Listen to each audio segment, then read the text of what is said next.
రోబోటిక్స్లో నిపుణుడు అతను. అమెరికాలో కొన్నాళ్ళు మైక్రోసాఫ్ట్ సంస్థలో ఉద్యోగం చేశాడు.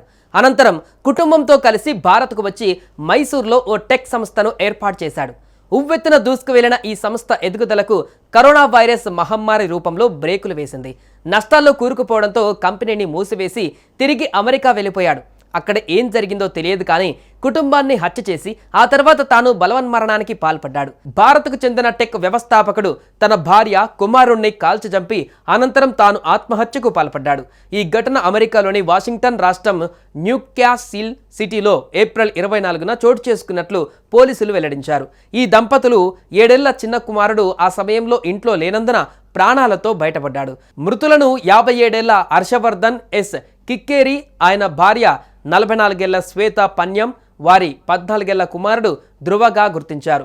కింగ్ కౌంటీ షరీఫ్ కార్యాలయం మాత్రం ఇంకా పిల్లల పేర్లను అధికారికంగా విడుదల చేయలేదు. ఈ అమానుష చర్యకు కారణమేంటి అనేది తెలియరాలేదని పోలీసులు పేర్కొన్నారు. ప్రస్తుతం విచారణ కొనసాగుతుందని తెలిపారు.